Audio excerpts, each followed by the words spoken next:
કામે ક્યાં ના કહી છે જો કરવું હોય તો. કામે ક્યાં ના કહી છે જો કરવું હોય તો, અને બુદ્ધિને ક્યાં વાંધો છે જો અનુસરવું હોય તો. એમ કામે ક્યાં ના કહી છે જો કરવું હોય તો, બુદ્ધિને ક્યાં વાંધો છે અનુસરવું હોય તો. અને હામે પૂરે હાથી ડૂબે માછલા તરે. સામે પૂરે હાથી ડૂબે માછલા તરે, કાં તણખલું બનો તમારે તરવું હોય તો. એમ કવિનો કહેવાનો અર્થ એ છે કે જીવનને હળવું ફૂલ કરવું હોય તો તમે ખાલી થઈ જાવ. એમ બહુ વાતું કરવી હેલી છે, અઘરું છે જીવન જીવવું.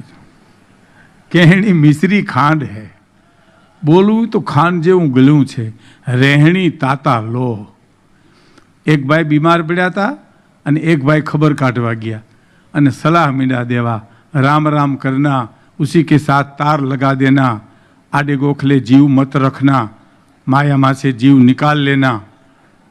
એટલે સૂતો તો બીમારે એટલું કીધું કે એ તો બને એટલું કરું છું, પણ આ ખાટલે હુઈને તું જો 10 મિનિટ કરી જો તો ભાઈડો કહું તને હું.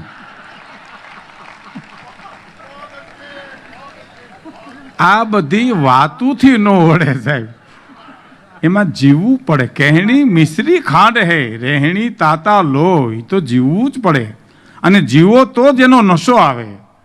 હા, વંટોળ છે એ નુકસાન કરે 100%. પતરા ઉડાડી નાખે, ઝાડમાં પાડી નાખે, મકાન પાડી નાખે, પણ એની આંટી મૂકી દે તો એ પવન જ છે. એમ હું અને તમે અહંકારની આંટી મૂકી દો તો આપણું જીવન બધાને ગમે, પોતાને જ ગમે. કોકને ગમે એવું નહીં, પોતાનું જીવન પોતાને જ ગમવું જોઈએ. આપણું જીવન આપને જ કાયમ લાગે. હું જ્યારે પ્રોગ્રામ આપું, બાપુના સાનિધ્યમાં કહું છું, ત્યારે હું મને પોતાને સાંભળું, લોકો સાંભળે કે ન સાંભળે. હવે આપણે બાપુ આપણે સાંભળીએ પછી લોકો તો સાંભળવાના જ છે. એમ બહુ મોટી વાત એ કવિતામાં જો મારે કરવી હોય તો આ મેં બધું આ ડાયરામાં તો બોલીએ છીએ. આ તો હું છે અંકિત ત્રિવેદી અમને રવાડે ચડાવી દીધા. જીવન મને ગમે છે એટલે મેં તો એને એમ કીધું કે અમારું જીવન કે તારું જીવન. એમ આપણે આનંદ જ કરવો છે, પછી ક્યાં વાત છે. એમ તો જ જીવન ગમે, જો આનંદ કરો તો જ. નો ભાઈ કીધું ને કે કોઈ દાંત નથી કાતું, આપણે કૃષ્ણકાંતભાઈ કે હસતા નથી સાહેબ. અમારે એક ડાયરામાં સામે હજડબમ બેઠેલો હાવ હલે નકર ડગે સાહેબ, એને રેખાઓ બદલે. મેં કીધું તમને કાંઈ માઠા સમાચાર આવ્યા છે, કાંઈ તકલીફ પડી છે, દાંત કેમ નથી કાઢતા? મને કે મારું ખિસ્સું કોક કાપી ગયું. પણ એમાં અમે નહોતા ક્યાંય, અમે હોઈએ તો બરાબર છે. એટલે દાન અલગારીની 1-2 પંક્તિ મારે આપણે સામે રજૂ કરવી છે, લગભગ એમાં બધું આવી જાય. કે મોજ મારે હું, મોજ મારે હું, બસ મોજ મારે હું રે બાવલિયા, મોજ મારે હું, મોજ મારે હું. આ બાવલિયા શબ્દ બાપુને સંબોધીને તખતદાનભાઈ કહેતા સાહેબ. મોજમાં રહેવું એટલે વર્તમાનમાં રહેવું સાહેબ. જીવન વર્તમાનમાં છે. ભૂતકાળની ઘટના ઘટી ગઈ, કાલની મને તમને ખબર નથી. વર્તમાન કાળમાં જો હો ને તો ખતરો કરજો, મેં કર્યો છે. તમે જમવા બેહો ને શાક બગડી ગયું માનો કે ઘરનાથી, તો તમે વર્તમાનમાં હો તો વિચાર આવે કે મારા પત્નીની તબિયત બરાબર નહીં હોય, છોકરાએ કામ કરવા નહીં દીધું હોય, ગમે કંઈક ખબર નહીં શું બન્યું, પણ શાક બગડી ગયું છે એમ સમજીને તમે આમ બાજુમાં વાટકો શાકનો મૂકી દો ને સંભારો રોટલો ખાઓ તો એ અમૃતનો ઓટકાર આવશે તમને. પણ શાક બગડ્યું ને તમે બગડ્યા એટલે બધું બગડ્યું. પછી રોટલી ખાતા એમ ન લાગે, પગરખાની હકતરી ખાતા એમ લાગે. રોટલા ખાતા એમ તો લાગે જ નહીં, ખોળના બટકા ખાતા હોય એમ લાગે. અને ખીચડી ખાતા એમ તો લાગે જ નહીં, ગોદડું સાવતા હોય એવું લાગે છે. કારણ કે અંદરનો હવા જ વયો ગયો. જેવી અંદરની દુનિયા બગડી ગઈ એટલે હામીની બગડીને બગડી સાહેબ. જો તમે માંદા હો કે હું માંદો હો, દુનિયા માંદી નથી લાગતી? દુનિયા માંદી હોય, દુનિયા ટકોરિયા કરતી હોય. ગીરદીમાં જાય ને માણસ, ટ્રાફિકમાં હલવાય ત્યારે શું કહે, જો માણસ સ્વીકારવા તૈયાર નથી. એક તો સ્વીકારવા તૈયાર થઈ જાય ને, પૂજ્ય બાપુ અવારનવાર વ્યાસપીઠ ઉપર કહે છે, એકવાર સ્વીકાર તો કરી લ્યો. એમ સ્વીકારની બહુ મોટી વાત છે. રાજેન્દ્રભાઈની કવિતા સમજીને બાપુ ઘણીવાર કહે છે ને, સ્વીકાર નહીં. ટ્રાફિકમાં હલવાણો હોય ને તોય શું કહે ખબર, કોઈ ઘીરે જ નથી રહેતું, પણ તું ઘીરે છો અટાણે. એમ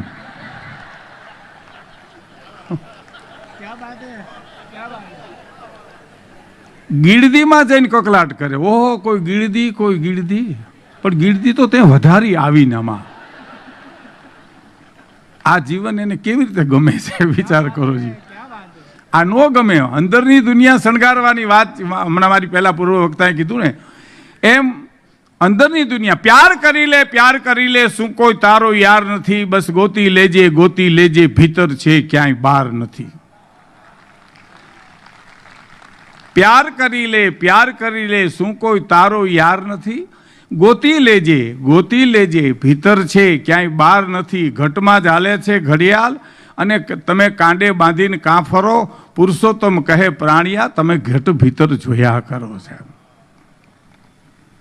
આલમ અજબ છે ઈશ્વરની, એમાં બુદ્ધિશાળી તમામ નથી, થોડી બુદ્ધિવાળા થોડા અને ગાંડા ના ક્યાંય ગામ નથી. કોક હોય, આ ગામના ગામ થોડા હોય. એમ અને નિશાન વિનાનું તાકે શું, તારે સામે કોઈ આધાર નથી, અને ધ્યેય વિનાનું જીવન જીવવું એમાં તારો આધાર નથી. દેતો સૌને તુને પણ દેશે, એનો શું તને ઈતબાર નથી. સૌનું સુણે તારું કાન સુણે, કે તારા અંતરનો પુકાર નથી. સાહેબ ઉપરથી વાતો કરે કે ભગવાનના હુકમ સિવાય પાંદડું હલતું નથી, પણ તું બેઠો ઝાડવું હું કામ હલાવીશો લેવા દેવા હોય. વાતો થાય. દેતો સૌને તુને પણ દેશે, એનો શું તને ઈતબાર નથી.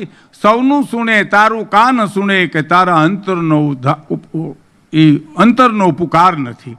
શેઠ આડતીઓ મહા ઉદાર, કે જેને ચોપડે ક્યાંય ઉધાર નથી, પણ જેને જેટલું તેટલું તેને તલભાર વધુ દેનાર નથી. સાહેબ ન્યા ગાલિયા નો હાલે. તમે મારી ડોકમાં નાખી જાઓ, હું તમારી ડોકમાં નાખી જાઉં હાલે, વાં ગાળિયા નો હાલે. જેના પગની રસથી અહલ્યાનો ઉદ્ધાર થઈ જાય, એ પિતાને 14 વર્ષ ન આપી શકે એવું જેનું ગણિત છે, એને કેમ છેતરી શકો. સાહેબ છેતરે નહીં છેતરાઈના અબજોનો આડતીઓ દિશે, હિસાબો સૌના રાખતો બાપુ એ શેઠિયો કેવો હોય છે. એમ શેઠ આડતીઓ મહા ઉદાર, જેને ચોપડે ક્યાંય ઉધાર નથી, જેને જેટલું તેટલું તેને તલભાર વધુ દેનાર નથી. અને કોઈ તમને અમદાવાદમાં એમ કે મારી પાસે કાંઈ નથી, તો ઈશ્વર કૃપા કંઈક યત્ન કરો, માગ્યું એ મળનાર નથી. અને તું એમ કહેતો કે તારી પાસે કાંઈ નથી, તો આ મનુષ્ય દેહ હિંગોળ મળ્યો, એ હરિનો શું ઉપકાર નથી. મને અને તમને પરમાત્માએ માણસ બનાવ્યા એ કંઈ ઓછો ઉપકાર છે નહીં કે આપણે એમ કહીએ કે આપણી પાસે કાંઈ નથી. મનુષ્યને ઈશ્વર કૃપા. સાહેબ માણસે મહેનત કરવાની, એ ઉપકાર ઈશ્વર કરે. એનો દાખલો જો લેવો હોય ને તો ખેતર ખેડવાનું આપણે, ખાતર નાખવાનું આપણે, હાથીના ભાઈ આપણે હાંકવાના, પણ વરસાદ આપણા હાથની વાત નથી, એ ઈશ્વરની કૃપા છે. તમે ખેતર ખેડીને વાવી દો અને વરસાદ વરસે અને મોસમ આવે, એ મનુષ્યને ઈશ્વર કૃપા. મકનભાઈ કહેતા ને કે ભાઈ એકવાર વાવી દો, પછી વાદળ જાણે વસુંધરા જાણે. એમ પણ હવે સાંભળો, મારે એક વાત કરવી છે. ઈશ્વર કૃપા જ કોને કહેવાય? હાલો, એમાં મનુષ્યત્ન છે જ નહીં, તો એ કોને કહેવું? તો સૂર્ય, ચંદ્ર, આકાશ, ધરતી, દરિયો એ ઈશ્વર કૃપા કહેવાય. ત્યાં આપણું ક્યાંય પ્રયત્ન હેલા નથી. સૂર્ય ઉગાડવામાં આપણે કાંઈ મહેનત નથી કરવા ગયા, દરિયો ગાળવામાં આપણે કાંઈ મહેનત કરવા નથી ગયા. એ ઈશ્વરની કૃપા જ છે. અને મનુષ્ય યત્ન જ, એમાં ઈશ્વર કૃપા કાંઈ છે જ નહીં, તો એ કોને કહેવાય? કે તોફાની છોકરો હોય, ગામમાં રહેતો હોય, પાદરમાંથી ગધેડું પકડી આવે, આમથી ઉકળેથી એક હળેલ ડબ્બો લઈ આવે, એક સિંદરું લે, એક ડબ્બે બાંધે, એક ગધેડાને પૂંછડે બાંધે, અને ડબ્બામાં ફટાકિયાની હર ફોડે, અને એ ઊભી બજારે ગધેડો ભાગે બાયુના બેડા પાડતો જાય, છોકરાને પછાડતો જાય, એ મનુષ્ય યત્ન જ છે. એમાં ઈશ્વર કૃપા ક્યાંય છે નહીં.